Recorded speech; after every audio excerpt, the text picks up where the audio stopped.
सिद्धार्थ, प्रधानमंत्री ने लाल किले के प्राचीर से स्वतंत्रता दिवस पर संकेत सीधे दिए थे कि हम इस तरह से टैक्स रेट रैशनलाइजेशन कर रहे हैं, लेकिन ये बहुत बड़ी राहत, मतलब अगर आप देखें तो उपभोक्ता के लिए मतलब अगर 33 ऐसी जीवनदायक दवाएं हैं जिन पर शून्य कर दिया गया है जीएसटी को, बहुत बड़ी राहत के तौर पर आ रही है। लेकिन इसी के साथ साथ नजर इस बात पर भी रखनी होगी कि एक बड़ा क्लेम इस वक्त इस बात का किया जा रहा है कि अर्थव्यवस्था को एक बहुत बड़ी बॉयंसी मिलेगी। उसमें कितना मेरिट देखते हैं आप? अंजना, काफी बड़ा ये डिसीजन है और मैं अगर एक दो आइटम्स की बात करें, ये अपेक्षा से भी ज्यादा बढ़ के लाइफ इंश्योरेंस, हेल्थ इंश्योरेंस पे 0% जीएसटी आना, पराठों पे से भी जीएसटी हट गया है, आईपीएल पे जीएसटी अब 40% का लगेगा। तो आप कहीं ना कहीं पे ये देख रहे हैं कि जो आम आदमी वाली जो आपने बात छिड़ी, ये बिल्कुल सही है और इसकी अर्थव्यवस्था से जुड़ी एक बड़ी इम्पैक्ट आने वाली है कि जो कंजम्पशन है वो बढ़ेगी जरूर।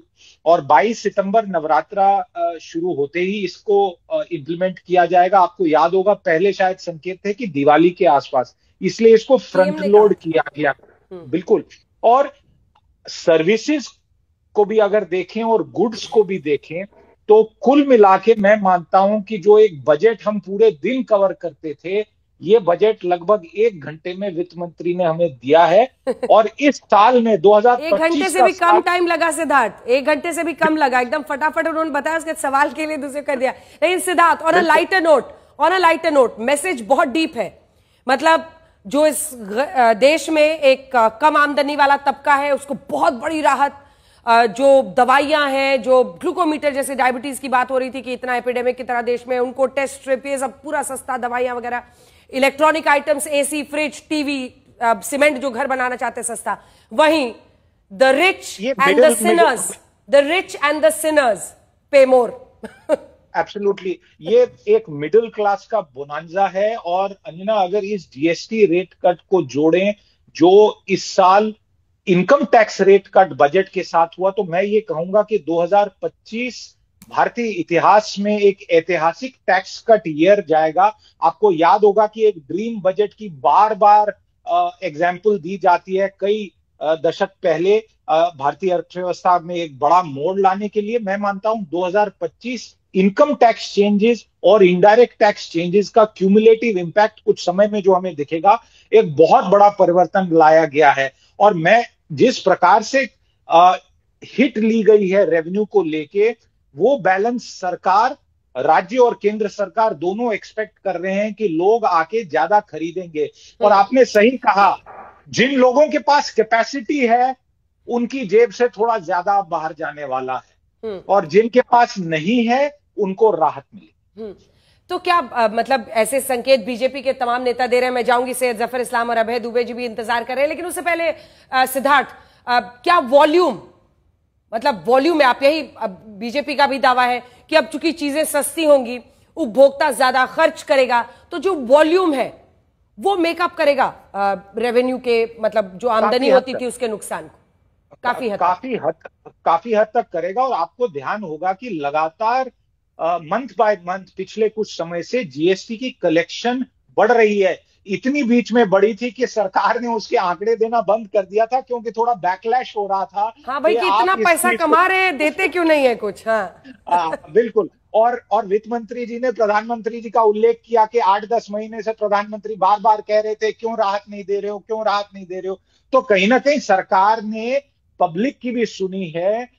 हेल्थ इंश्योरेंस, लाइफ इंश्योरेंस को, अंजना जी एक छोटी सी बात कहूंगा, 3 साल से लगातार, और मुझे इस बात में बहुत खुशी हो रही है ये आपसे कहने के लिए कि बिजनेस टुडे और इंडिया टुडे समूह ने कुल मिला के इस विषय पे लगातार कवरेज की है। और आज इस बात को सुना गया है, क्योंकि आप अपनी जान और अपनी सेहत की रक्षा के लिए हर साल खून पसीने की कमाई दे रहे हैं, और उस पर लगातार 18% बार बार हर साल के प्रीमियम पे। तो ये एक बहुत बड़ी एक प्रकार से इनजस्टिस थी, इसको ठीक किया गया। मैं मानता हूं ये ऐसी कई बड़ी राहतें दी गई।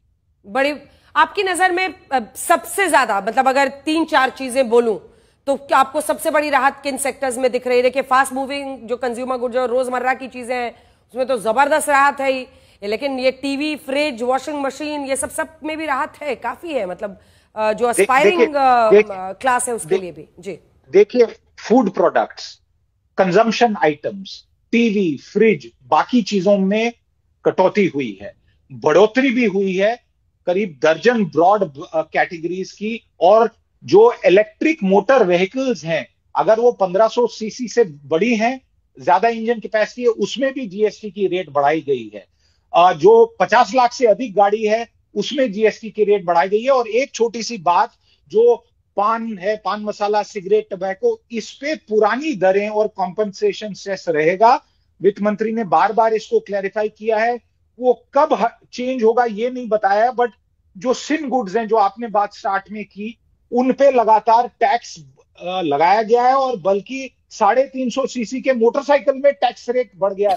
तो हर आइटम में जो अफोर्ड कर सकते हैं, जिनके पास पैसा है, खर्चने की कैपेसिटी है, उनकी जेब से ज्यादा जाने वाला है।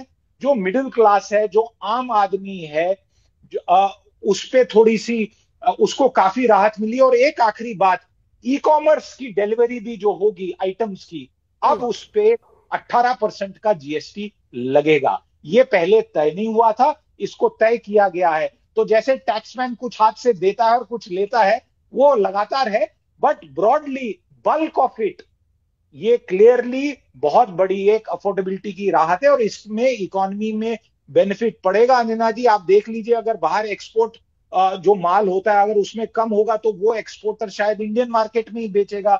अगर इंडियन मार्केट में बेचेगा, थोड़ा सा शायद दाम कम करेगा, जीएसटी भी कम, दाम भी कम, लोगों की बल्ले बल्ले। हाँ हाँ।